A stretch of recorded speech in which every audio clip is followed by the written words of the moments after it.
right. Professor Dr. Bones, welcome back. Good day, sir. How are you? Oh, doing good. We're going to talk about the Democrats, those plucky little do-gooders. Are they really do-gooders? Is that what we're calling them? Is that, yeah. I'm sure some people in Yugoslavia would not necessarily call Bill Clinton a do-gooder. So what is a Democrat? I mean, hypothetically, you get your first Democrat is Andrew Jackson. Wow, that says a lot. The same guy that launched 2 wars to exterminate free black communities and Seminoles in the state of Florida? Yeah, I was going to say, right in the heart of Florida. Yeah, a genocidal war that lasted 40 years. Yeah, what a great guy. So that's the origin of the Democratic Party. It's a populist party. And every sort of democratic or vote-based party is going to have to be a populist party. There seems to be no way to avoid that. So then what do we make these supposed champions of the left? You know? Well, first off, we wouldn't ever put them with the left. That's the first thing. I mean, look, from an egoist perspective, the Democrats are a wonderful example of how people can be fooled into thinking that something that has zero involvement with their self-interest is working in their self-interest. You know, these people, to use the scientific term, I believe it's ignorant assholes, believe that Democrats somehow are out there doing good, when in reality, every time you don't have your eyes directly on these motherfuckers, oh, they're bombing the piss out of Libya, they're fucking invading over here, they're ratcheting up military spending. It's all the same fucking party. It's all the same. The Democrats are, you know, at least for the Republican, at least you know where you stand. You know what I mean? You can look that motherfucker in the eye and you know, you hate me, I hate you, let's kill each other and be done with this bullshit. But a Democrat likes to lie and likes to pretend that he's your little best friend. These motherfuckers are no different from the Republicans. All they do is dress their bullshit up in these social causes. Economically, they're the exact goddamn same. And even when it comes push to shove for them to push on social issues, perfect example, let's look at all the Democrats that are defending the institution of ICE, which is literally 13 fucking years old, talking about, oh, it's so crucial, it's so necessary. Why? Great historical organization of ICE. Yeah, exactly. Because the Democratic Party has its own self-interest. And this is something that Max Stirner wrote tons about. He used the example of the Socialist Party and these other sort of parties that were rising up in Federalist, or soon-to-be Federalist Germany. So the party is almost like a company, right? The minute it is created, it has its own sort of inertia and must keep itself alive. The party has to survive, otherwise, what's the point? So the people that are employed by the party, the people that do the work for the party, these people have a vested interest in keeping this thing going. Even if that very same thing is not conducive to their own self-interest. Yeah, there's a nice phrase in Baudrillard, which is eventually the subject. So I guess initially, hypothetically, although this is not the case with the Democrats, because the Democrats started out as racist Southern populism, and then which is sort of both. It's interesting how both parties sort of get a lot of life force from that sort of populist racism. But eventually you have the subject, and even if the party is aimed at a specific cause, that self-perpetuating nature of the party, like you're talking about, will eventually totally, the object that it's initially aiming at disappears, and then it perpetuates itself. It's what else do they want, as Stirner says, but for you to labor and grow enthusiastic about it, right? Exactly. We can look at, like, I don't know if people have seen, like, now you have Democrats like, look, I know you're upset about, now the perfect example, let's say you are a person of color in the American Southwest. Your self-interest is not being fucking deported. And with the denaturalization process that is going on in the Trump administration, even people that have been citizens can be stripped of their citizenship. Yeah. So that's in your self-interest. And the Democratic Party comes up and says, hey, I understand you're upset, but this election is just so fucking important. Now you tell me, if you happen to be deported before you can vote, or your family members happen to be shipped out and deported, do you think the Democratic Party gives a fuck about that? Hell no. It's about their self-interest. The people, the actual individuals, always come second. Always. The organization above all else must survive. even if it has to kill, maim, lie, cheat, steal, whatever. And so we have human beings, rather than dealing with the Democratic Party as some noxious, horrible tentacle beast from the most wretched corners of anime smutdom, with punching tentacles through genitalia. Really latch onto that image there. Yeah, you know, I like how the other Dr. Bones is. If you look up for Patreon, Dr. Bones, there's like the adult cartoon guy. Yeah. I remember someone had posted like, "What, Doc? Don't make fun of Dr. Bones. He does my favorite gay porn." And I'm like, "Wait, what?" What's happening now? But yeah, like you're saying, I think that's where consequentialism fails, because I think what the Egoist project is about is being radically for yourself. Exactly. Organizations which are for themselves will come and tell you that for yourself is the next election. Oh, we need to, you put all your stuff aside and then and support Hillary and support the Democrats, or like you said, what the U.S. Communist Party turned into. Oh yeah, right. Yeah, that gigantic. I think we covered that in a couple shows ago. Yeah. So the idea of consequentialism, I think, is not a bad thing, but then you get tricked. You get tricked by self-perpetuating, I would say, patches that are saying that you're part of the patch, but you're in no meaningful way connected to it, right? Oh, absolutely. Well, it's the same thing with the socialist transition state. The transition never fucking comes. Yeah. You know, it's the same thing. It's the same lie that we're told as children. No, if you just behave on this car ride, you'll definitely get to go wherever, and you never do.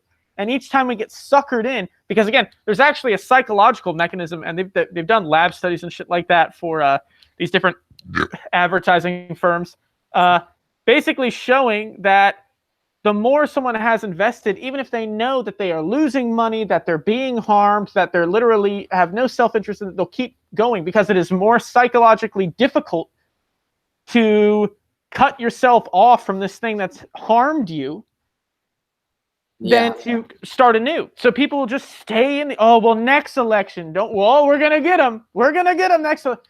It's fucking ridiculous. And I think that's where people mistake self-interest with hedonism, right? Because like you said, people will initially their intrinsic thing is like, I'm just going to keep going in the direction I'm going because I've already invested in it, and psychologically it's easier. But a lot of times it's difficult, Self-interest is not something that, people are automatically good at. I would say people are aimed towards self-interest quite often, or the egotists, even if they consciously or unconsciously know it, right? but like you said, it's like, how do people pull away from these things that are not in their self-interest just because, and I always, my initial interest in egoism came from doing, I think I've mentioned this probably a few times. I don't know if I've mentioned this on the show, but it initially came from doing a study in grad school, which was, why do people vote if their vote doesn't count mathematically, right? Have we talked about this a little bit? I don't think so. I'm not sure. Oh, we haven't. So this is what got me into egoism in the first place. And the answer was so nihilistically hilarious. I eventually sort of rediscovered, I guess, some basic proponents of Stirner, and the answers are really fucked up. Why do people vote if their vote doesn't count? Well, because they'll identify with the group, or there's sort of types of altruism, and all altruism comes back to self-interest. So there's group altruism, obvious, your group, the Democratic Party. There's kin altruism, which is your family. And then there's reciprocal altruism, which is not really altruism at all, really. It's I do something and I get something back.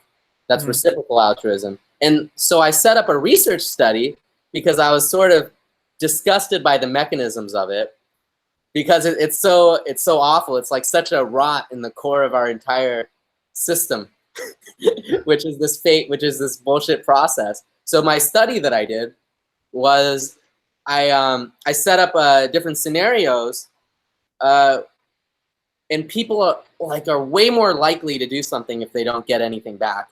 Reciprocal altruism, it hits people the wrong way. People don't like getting stuff back. People like giving stuff up and not getting anything in return, and it feels really natural. And that they're much more likely. So I think there's where we're in this uphill battle against that impulse of people to be fucking idiots. You know, I mean, it's not that they're idiots; it's that you could argue that, you know, even okay, you're very moral, you're a moral Christian person, and that's what you do, and then you have your sort of martyrdom sort of framework. But I mean, the framework only exists because the impulse is theirs. Well, and we've also been socialized. You know, this doesn't arise out of nowhere. We've spent our entire childhood basically being taught to identify with groups, to sort of pick and choose, going so far as, you know, you're in fucking elementary school, you have class elections, you know, like we're basically trained like dogs to accept authority, to raise our hand when we have to take a piss, to just think that this is the way life is, that this is the way we need to operate. Essentially, yes, while there is a human interaction built into us to share with people and, you know, to do these things like that, it's essentially been hijacked by the system so that it posits itself as the thing that you need to give up. Oh, give up for the people. Well, who the fuck is the people? Is it anybody I know? Oh, no. The American people. You know, don't you want to win over the American people? The Democrats can help, progress. Well, hold on. One, who the fuck are these people? Two, what exactly am I getting out of the fucking all these different things? It's built on myth after myth after myth. And if you look at it from a pure marketing standpoint, it's emotional. It's all emotional hit points. You know, look at that whole, the second year of Obama. I got his back. Ooh, nice personal identification with a world leader that has no fucking idea who you are. None whatsoever, you stupid pile of shit. And here you are sweating your fucking balls off, knocking door to door for this goddamn asshole who wouldn't give a shit about you or anybody else in your family if they disappeared from the world like that. Yeah. I think there's this bullshit idea that's really popular, which is, oh, I'm the revolutionary and I'm going to go into the system and then I'm going to make a revolutionary change in the system. And I think Obama has a little part of that to him. And you know what's so funny is, my book, Zizek in the Clinic, A Revolutionary Proposal for a New Endgame in Psychotherapy, you know, I recognize that I'm just trying to reform a little bit of these endpoints so that the medical state apparatus is not awful. But if I go in and I talk to it's a democratic place where I live. I'll talk to them and I'll be like, well, we need what I'm talking about is very clearly a reform measure for a medical thing, right? And they'll go, well, if you're not a someone said this to me and I almost shit myself. They said, well, if you're not in it for the revolutionary position, because they used the word revolutionary and I sort of laughed. I was like, and then they went on to describe some like basic social reform, which perfectly fits with, capitalism and liberal self-interest. Yeah. I was like, what? So I said, no, it's like, well, I'm talking about a reform measure. And so they go, if you're not a revolutionary, you shouldn't even be in this profession. And I said, I was just sort of thinking to myself, it's like, who exactly the fuck do you think you are? What do you think you're doing? Do you think you're revolutionary? Yeah, nothing quite says revolutionary like putting the same political party into power that obliterated the largest freshwater aquifer in North Africa. Yeah, nothing quite says anti-imperialist, I care about human life, quite like, drone strikes and turning small brown children into a fine red mist as their entrails and organs smack against their parents' faces. Yeah, who could fucking deny that is the most... These people are so fucking delusional. And you can see it now, after the Defend Portland thing happened. Now the Democrats, and I mean, this is you got to admit, it's a fine-tuned and well-oiled machine of absolute, pure, utter bullshit. So the Democrats... It's almost incredible to be like, because I'm in a city where it's, you're fighting the populist conservatives, and I'm just sort of in a solidly democratic city. So it's uncanny because I'm around it all the time, Oh, yeah. But you have these Democrats that had zero to fucking do with defending Portland from Nazis, right? Antifa was out there. You had anarchists, you had communists, you had all these types that were basically like, fuck these people, we're going to come out. And they came out and forced at least 1,000 people, right? So you know what the Democrat line is now? Oh, well, Antifa is actually funded and controlled by the Russians. You see, it's a false opposition. Oh yeah, yeah. And then like it's all the Russians deleting like Antifa stuff because it's Russian funded. It's supposedly a secret right-wing conspiracy. Right? Oh yeah. It's all. Hey, I know. I pick up my fucking check from the Russian intelligence every weekend. That's how I buy all my fucking cheap ass fucking Pabst Blue Ribbon. Yeah, this Russian agent income is great. Yeah, no, see, and that's the crazy thing now. So, we laugh at flat earthers, we laugh at Republicans that think that, children are being sacrificed at pizza places around the country. And yet here are these dipshit Democrats who, mind you, they have all this wonderful quote unquote higher education, quote unquote, middle class upbringing, whatever. And these ignorant, babbling, dribbling, syphilitic fools are up here talking about how the Russians are somehow behind every fucking thing that they aren't a part of. I mean, it's simply, but it just goes to show that these people, they start, and this is a great example of what Max Turner is talking about. The individuals that have made up the Democratic Party have begun to self-identify with the group and the party to the exclusion of their own unique. They are not unique individuals. They are not even human beings at this point. They are apparatuses and appendages of the Democratic Party. Their entire self-image is wrapped up in that. Yeah. Who they date, who they fuck, who they have children with. Imagine an entire political organization basically determining who you're going to procreate with, who you find attractive, where you're going to live, who you're going to work for. At what point do you realize that you are a goddamn drone in a beehive? Yeah. You know what I really don't like is when any sort of individualism is taken as intrinsically right-wing, as if somehow looking for what would be good for yourself, there's like an intrinsically right-wing aspect. And I see that a lot on the left, where it's like, or especially you'll see it from traditional Marxists, I suppose. And people like that, they don't develop the capacity really they'll be like, oh, the Democratic Party is not good, but only because it's not Marxism proper. But they're not in touch with that sort of totalitarian loss of themselves, I suppose. Oh, no, absolutely. Well, you got to understand, this is because this is a great example of what we talked about. I think it was either last show or the show before it, this binary thinking, this Aristotelian logic that, oh, I am for the community, therefore individualism is bad. If you're for yourself, you're bad. Even though I don't know how the fuck any person that is involved in a revolutionary activity certainly hopes some fucking benefit for themselves. Clearly. Unless you're one of these true goddamn believers who are no different than the Pentecostals, that you think you're going to fight, live, and die for some far-off generation that you'll never even know. If that's you, hey, God bless you. Religions love martyrs. Have a blast, quite literally. I mean, you're a couple of steps away from strapping a bomb to your fucking chest and walking into a mall and just blowing yourself to pieces. I wouldn't be surprised if we see that in a couple of years. Whatever.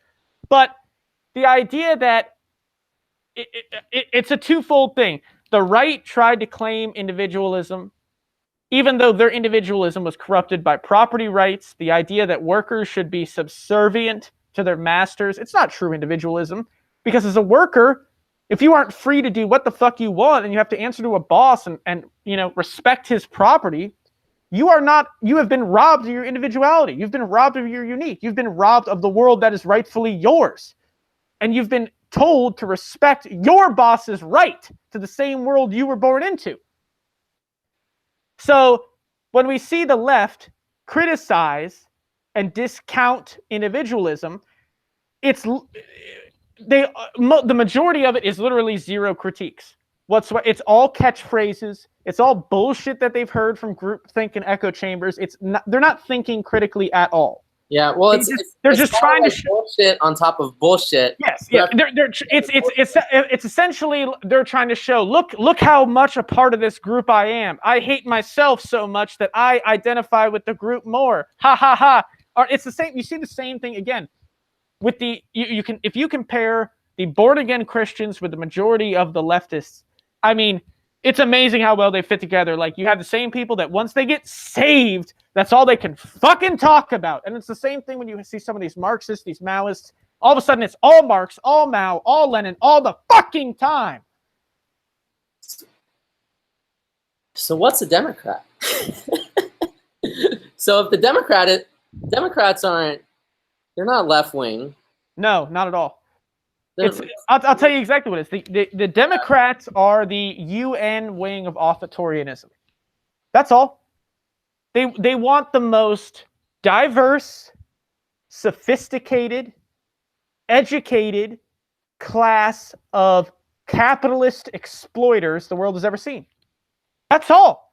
They aren't against CEOs. They just want to make sure there's more gay CEOs. They aren't against slave owners. They just want to make sure black people have the chance to own slaves. Hi, kitty. Get up in there. Boop, boop, boop. Well, that's the main issue. And how do you fight against people that are so certain? Because the thing about a lot of Democrats and rad libs in general is they're so certain of their moral correctness that they're the ones fighting for the truth and good, and then they look at sort of Trump and they go, and that's obviously evil, and then you sort of get an unfolding based off of that dynamic, right? Mm-hmm. And I always say, if you're gonna not participate in the main dynamic, you should have you need a really good reason not to. And I don't see Democrats putting in like how are they going to get that reason not to? It seems like they have their internal moral superiority, and that's the only thing. The only thing they have a moral superiority about is now that Trump is in office, because as we saw with Hillary and Bernie, the Democrats fucked up. Anytime during a point of crisis, action always moves away from the center, whether it's right or it's left. The Democrats, in all of their fucking wisdom, decided to spend the 2016 election saying everything is fine, everything is great, when every economist, every political analyst could tell everything was not fucking great. So here's the thing. While yes, there are plenty of Democrats that believe that they are the resistance, that they are saving the world, I would say, number one, we have to realize that the Democrats clearly, as evidenced by their loss and as evidenced by the large continued growth of leftism in the United States, are not supplying the answers that the majority of people need. The way I like it to put it to people is, imagine you are a militia trying to contest a town. Now, there are other militias in that town. Your job is essentially, one, to convince the population that you are friendly and that they should support you over the others, and two, to destroy the other militias. How do you go about that? Got to break the population up. There are some people that are going to be friendly to your ideas and friendly to what you talk about. You're going to have certain messages that are clearly defined towards those people. When we talk about abolish ICE or fuck all cops, that's going to reach a certain group of person. So should we as anarchists fully exit democracy 100% and not give in to any calls for voting blocks, and sort of every time, because I feel like there's always a crisis of voting. There's always, oh, now you have to go vote. Oh, now you have to go put your differences aside and vote. Oh, now you have to go put your differences aside and do this vague gesture to the big other, to the fucking the Democratic left, pseudo left, or whatever. Should we fully exit democracy? Because my initial thing is, well, people want me to participate in democracy and it's useless, and so I can be a part of, I guess, a vague community of what I would call the left if I participate in democracy. But for what that gives me, it's and what that does for anybody, I would say it's at this point, I'm sort of tempted to just fully exit any sort of pretension of participating in democracy, any sort of voting. What do you think? It depends. I would say if it's about electing people to office, fuck it. Again, we're talking about going into that egoist critique that the office will corrupt those people, because at the end of the day, the office has to be maintained. An American president will never do anything that will eliminate the office of the presidency and return that power to the people. Just the same as a congressman, a senator, whatever. If it's something like a plebiscite or a general vote on making something legal, whatever like that, where it's literally just pure unadulterated numbers, sure, vote, because it's literally just a pissing contest. Who can piss the strongest? Yeah, put your piss in the stream. Why not? But if it's putting someone into office, no, it does not fucking matter. I mean, we're, especially in the US, has everyone forgotten JFK? If ultimately anybody poses that much of a threat, they'll just fucking kill them. Period. What we should be doing instead is building bastions of power and meeting the needs that we know. You had those anarchists, right, that are now they are putting plans out online how to create EpiPens, with $30 materials. Yeah. They're looking to try to figure out how to reverse engineer the hepatitis pill that costs $85,000. That's direct fucking more of that, please. You don't need a state. You don't need a party. It's what you want and putting it out there. It's just the same as we've talked on this show, the Christian healthcare networks. These groups of Christians that got together, pooled their money together, and created this structure that allows them to provide each other fucking healthcare. Shit like that. Seize territory. Grow food. Get trained with guns. Basically start grabbing shit. That's what we fucking need. You know what comes to mind for me is the internet meme about masturbation. All right. Yeah, why not? If you don't masturbate, then hypothetically it gives you a vitality. I don't necessarily agree with that. In fact, I don't like agree. A Taoist wizard or something like that. The amount of semen. It's stupid, but I think there's a different application for that same sort of logic. If you don't vote, if you don't blow your political load on elections, I think it will create a sort of focus on places where you can actually have an impact and on day-to-day sort of political actions. You know what I mean? So I think if you fully, I think there is a problem with pissing in the stream, adding your piss to the stream, because one, your vote doesn't fucking matter mathematically. It'll almost, like, even if it does matter, there was like a 1 in maybe like 100,000 chance that it was matter, and you like hit the, and you're like, oh, I'm glad I did that. Now fucking cigarettes are gonna be taxed more or less, or whatever you decided to put your piss in the stream for, right? So if you, I think at a certain point you just have to exit even a useless system. I think we might be perpetuating the system by voting. And of course, the left will say, oh, that's just what the right would want. And the right says, oh yeah, that is kind of what we want. But then at the same time, it's like, yeah, that's all that symbolic trap. That's the symbolic trap. But you know what I mean? I think that also posits, if all you're doing is voting in a, hey, let's make weed legal thing, then yeah, you're getting fucked. But one would imagine and one would hope that this is also happening in an entire field of operations. Instead of just voting, all right, now let's look at a difference here. Let's look at an egoist answer. Okay, you have voting to elect a representative. You could do that. Or you could blackmail a senator and get him to do what you want. Now you have successfully taken power over this leverage in the failed system. You didn't have to vote. You're the one calling the shots. Is that not more infinitely powerful than throwing your lot in what you refer to as a pointless system? Imagine getting the kind of dirt on a congressman or senator that's going to make him make sure those gun laws are nice and easy, or that maybe he does cast his ballot with a certain view or opinion that you want. This is the same backroom deals that go on all the time in DC. Maybe anarchists should start doing that.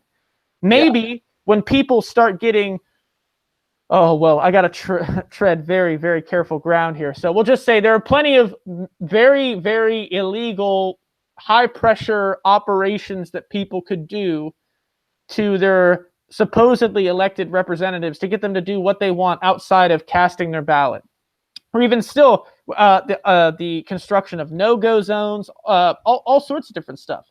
Hell, even I would love to see an anarchist, false company defraud the government out of thousands and then turn it into, arms for, inner city oppressed people. There's tons of different things. If we have to look at it as an opportunity, And again, this is what I've talked about, having that criminal mindset. Okay, yeah, voting's garbage.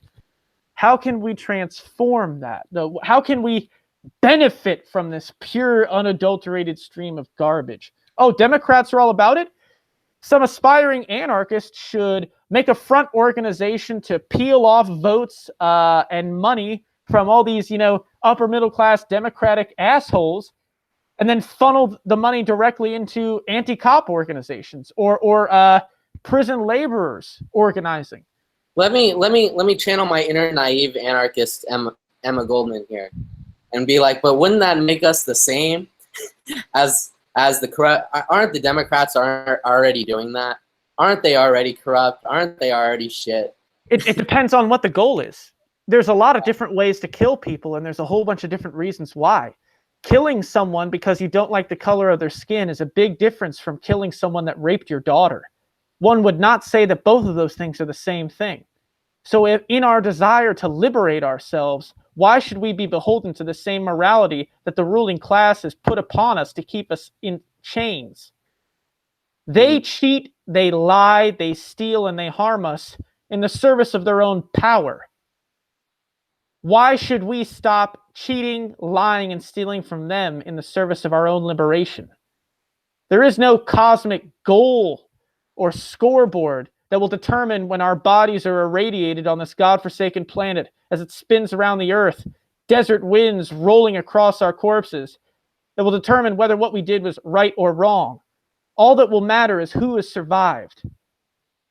So on that note, I think our views of liberation are a little, they totally collide at one point, whereas I sort of feel like the only option is when you see these sort of mechanisms, you can use them to a certain degree, but then at a point you need to fully just exit. Versus the other aspect of it is you see these people with power, and it's almost like there's a revenge aspect to it. It's like they have power. This is a senator with power, and they're doing shitty stuff, and they're posing as I guess a senator with revolutionary ideas when they're not. And then what can I get from a fucking senator? That's what I would ask. Oh, you can get a hell of a lot. You can get out of jail. You can have a court case fall in your favor. You can get a fuck of a lot. Do you know how many politicians get away with killing people? Hell yeah, you can get away with a fuckload. Having a senator in your pocket? Jesus Christ, the majority of people, if they happen to know someone that owns a couple of businesses in their neighborhood, can stop cops from beating their ass. Imagine a congressman that can potentially pull funds from a police department. It's all about it. It's all look at these people as punching bags, not heroes. Look at it as a concentration of force, right? In the same way that when the United States government rolls into a country, they look at the local government and they look at those people as points of contact. This is use the hierarchy against itself. Corrupt individuals, intimidate them, do whatever you got to do to use those mechanisms of power against themselves. Why not? What's to stop you? I'm not saying this is the end-all, be-all, but if the opportunity presents itself and you're a sex worker that happens to know so-and-so Republican who is extremely anti-gay, happens to really, really love sucking dick, well, take that information and turn it into revolutionary fuel. Have him increase funding for social spending or inner-city kids.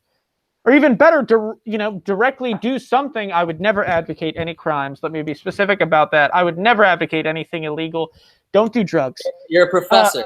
Yeah, I'm a goddamn doctor. But theoretically, in this, imaginary novel we're writing, you could absolutely, get money from this person. Again, why not? What exactly is, if the power structure exists, why should we not beat the ever-living piss out of it and take everything we want? I think here in episode 4, we're finally getting to the absolute in the Hegelian sense. The hierarchy against itself. Beautiful. Because how do you turn the hierarchy? How do you use the hierarchy against itself? Not necessarily a counter assertion that all hierarchies are bad. But what is it within the hierarchy that can fold upon itself to create the absolute spirit of sort of the egoist? Solidified points of control. That's what makes hierarchy so dangerous. That's why the CIA was successful at infiltrating the Communist Party, everything like that, because all they needed was to corrupt one person. And then they could tell that person, you're going to do this, and that person did it. It's the same thing the CIA does in governments. Again, like, you want to talk about fucking egoism. The Church of Scientology infiltrated the federal fucking government, right? Yeah. Infiltrated. They turned agents against the god. I mean, like, wild. Where the fuck are the leftists that are, I mean, like, unbelievable, wild shit. The FBI had no idea what the fuck happened. That kind of shit. Or, you know, again, all of this is a toolbox. If you're just some dickwad whose local congressman happens to be in Edgewater, Florida, well then, yeah, you may not get a law. Then fuck them. This isn't to say that you shouldn't focus on building your own power, because naturally those points of contact are only going to respond to you if you have power. Again, thinking in a sort of mafia way. Rather, you know, keeping that person in that position of power may be in your self-interest if you are directly benefiting from that. But then again comes the self-analysis that says, am I really benefiting? You know, it's not like, hey, this guy comes to our meetings every now and then, ha ha ha, we have his ear. Well, you're not really benefiting. Like, let's be honest about it. And the majority of people are not going to be able to successfully blackmail a senator. However, if you have that ability, well then goddamn, you've got the system by the fucking balls. Take a knife to it and start pulling those testicles out. Yeah. Oh man, the points of contact in terms of, you know, what's so funny is I like to think of what I'm trying to do is like, we're like, I'm like the bizarro world Jordan Peterson on the left. Dr. Bones crossing himself, but it's like you get Jordan Peterson is like the therapist guy, and he always talks about hierarchies. He's a therapist. I thought he was just some dickwad. He's a psychotherapist. Yeah, he was not just a psychotherapist. He was a Harvard professor. Someone paid him for therapy. Someone gave him money. He taught at Harvard. He did. Wow, that's I am so happy I could not afford college. That's terrible. That's absolutely terrible. Yeah, it's fucked up. But he always talks about hierarchies, and he thinks his idea of the hierarchy is this sort of like, it's like if you didn't read Hegel very much. It's like there's the hierarchy, and then you just sort of are there, and then that's sort of, it's an intrinsic good because the people at the top will be the most competent, and the people at the yeah, sure. Confidence. And so it's a nice platonic, you get your nice platonic hierarchy. Yeah. He's never heard of the Peter Principle, I take it. Tell me about it. The Peter Principle is a principle in business that people get promoted right up to the level of their total incompetence. See, you're a great worker, you get promoted. You're a great fucking supervisor, you get promoted. You're a great manager, you get promoted. You're a fucking terrible store manager. You have no idea what the fuck is going on, but you made it that far, and so the most incompetent person will literally stop at their point of absolute, unbelievably inane ability, and there's usually no way to get those people out. Yeah, the Peter Principle flies in the face of that. So everybody is at the point of their least successful. a lot of people that are like the climber type, yeah, that's exactly where they are. Like they've gotten far enough to be so overwhelmingly shitty that they can no longer progress. That's funny. Oh man, good old Jordan B. Peterson. You know, I'm talking in October. I'm flying to Boise State.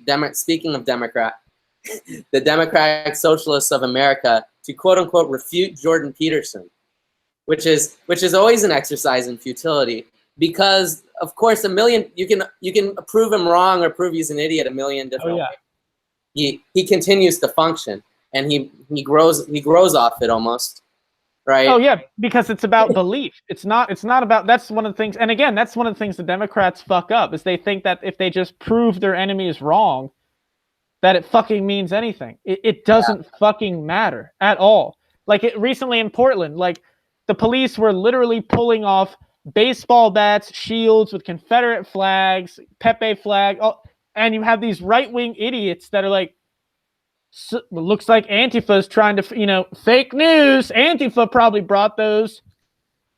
Yeah. I mean, the amount of stretching that you have to, but that's what it's about.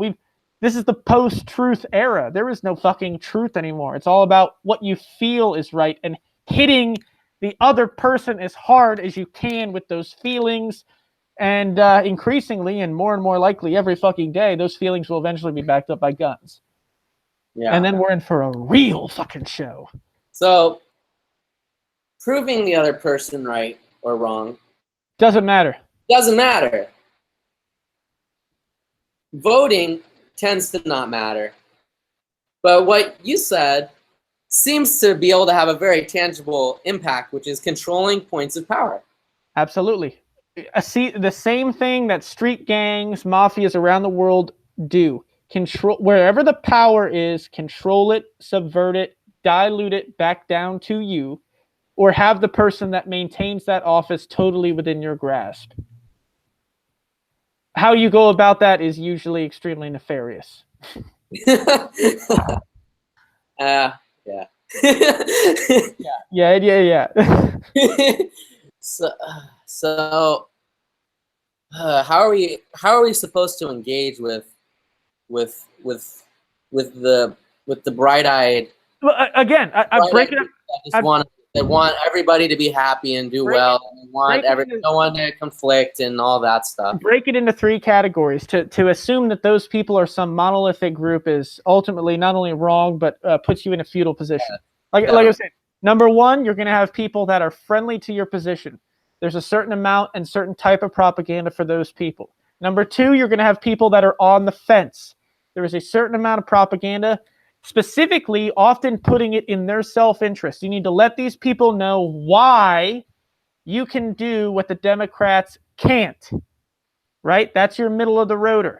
Number three is the groups and people that are openly hostile to you, and these are your true hardcore believers. And for those people, you need to make them aware that, one, they are on the losing side of history, two, that their side is continually losing, and three, that if they don't sign up, they're going to be in a bad fucking way. So for three different personality types right there, three totally different ways of talking. Someone that's friendly to it, you can be like, yeah, ICE, as you know, is a racist institution that is, putting Latino folks in these private prisons where they're being turned into slaves. They're going to respond to that. That may not necessarily hit your middle of the roader. I don't know what I need to do. You could hit that person with, look, the Democrats have failed you on health care. They've failed you on jobs. They're not changing anything. Do you want these, Trump supporters to win or not? We need a new strategy. That's a different thing. Then thirdly, when you have your true believers, you say, look, you miserable piece of shit. The people aren't buying your bullshit anymore. Our numbers are growing every day. We're training in arms. We're doing all this. You can either join us or get the fuck out of the way. Yeah. Three totally different approaches. You know what bothers me is there's this idea of anarchy and nihilism, as if, and I think there's an aspect that seems, but you devalue things that people, they instill their values in, so they call anarchy nihilistic. And when I'm talking with you and we're talking about this sort of stuff, the anarchist position and the egoist anarchist position is not a position of nihilism. It's the position where you're able, we're really looking at the shit and we're saying, okay, is this working? I feel like the nihilistic thing to do is to just, grab a fucking ballot and then cast it for the Democrats. Or read a journal about a fictional group in Mexico that thinks they're Aztec warriors. There's tons of different things that you can do if you're not, when you claim that nothing fucking matters, then what the fuck are you complaining about? I mean, if you think about it from the nihilist position, what's wrong with the world today? Why would you give a fuck? I mean, really, if nothing has any value, why shouldn't people live as subjective slaves while a certain group of people live wonderfully? And this brings back to Mr. Jordan Peterson. You know what? He'll call people like us. He'll call us a gang of nihilists. I'm not a nihilist because I believe in myself, and Yeah. I believe in everything that I enjoy and hold value in. That's the most important thing to me. Yes. It's not necessarily that nothing has value. Oh no, I have value. I'm important. The people I love and care about are important. And I'm not so much a completely blind misanthrope to understand the fact that I enjoy other people's happiness. When it's like when you throw a party with your friends, you are hoping they enjoy themselves. You enjoy them enjoying themselves. That's the whole fucking point. Why would I deny myself the ability to enjoy the beauty and love and care of others? That's denies my self-interest. That denies me as an individual, and instead I become this artificially created mirror image that isn't even human. It's a construct, another Geist in the head. Yeah, and I think we need to differentiate ourselves from traditional, that liberal mindset. You know what fucking bothers me? Oh my God, is like is right-wing people that'll be like, oh yeah, we're with you, anarchists. We don't like the government either. Oh, fuck those people, though. And and the problem is they'll hear this like, well, with friends, and then that's why we, we'll support. But then you look at the things that they do support, and it's a bunch of fucking garbage. None of it's concrete. None of it has actual implications. It's a bunch of, traditionalist horse shit that that ultimately fuels institutions that are actually fucking, people over. Yeah, absolutely. I don't care if you hate the government or not. If you think that black people should be executed in the street, I hope you die of the worst kind of cancer that slowly dissolves your insides into a pure liquid rocket fuel, and that you spontaneously human combust. Fuck that. You're absolute garbage. Yeah. The right is constantly looking to appropriate and interject itself in all sorts of arguments. Yeah. But at the end of the day, people's pain brings me pain. Period. I do not want to live in a world where someone dies based on the color of their skin and someone else happens to rule over large swaths of the population simply because of their perceived IQ, which is totally bullshit, or their economic level. Fuck those people. It doesn't make me happy. I don't fucking enjoy it. And so as an egoist, that's enough for me to say, fuck them. Let's destroy the whole goddamn thing. And the worst is, I can see right-wing people going, yeah, totally, Dr. Bones.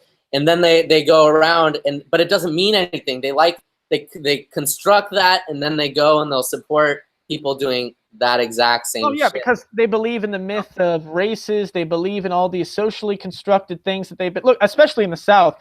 I mean, the history books are full of it.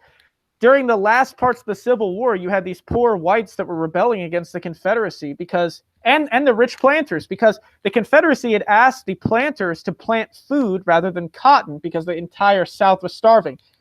In the first sort of private property versus government argument, the planters said, well, fuck that. Who the fuck is the government to tell us what we're going to plant? So they continually planted cotton, effectively starving large portions of the southern United States. The Confederacy, being the true assholes that they were, instead of seizing the property of the plantation owners, seized the property of these small, poor, rural whites, which pissed them off and kicked off a whole rebellion. You had these poor whites that were actively sabotaging every part of the Confederate war effort they could because they cared more about their families than any kind of government. Now, immediately following that war, they were right back to the usual business. Why? Because they had been tricked into believing in a social caste of whiteness. Because they owned so little, because they had no power within that society, and they certainly weren't rich, the only thing that gave them a leg up in the entire system was to not be black. So they fought, died, killed, murdered, did whatever they could to preserve that distinction, rather than uniting with the people that were as poor, if not poorer than themselves, even though the same poor whites had fought against the Confederacy. It's a perfect example of people that mental disconnect that these geists and phantoms that people have put into their heads, and the kind of shit it makes them capable of. Yeah. So I guess to end it, what is a Democrat? A diverse group of CEOs. Yeah, basically, a gigantic flaming pile of garbage that does nothing more than maintain the current status quo, and any individual that is not currently happy with the status quo should seek to destroy them at all costs. And what is an egoist anarchist? Somebody who controls points of power effectively. And believes and And does this for their own benefit as well as the benefit of those they care about. However wide that circle is ultimately up to the individual. all right, Dr. Bones, let's end it there. Sounds good. All right.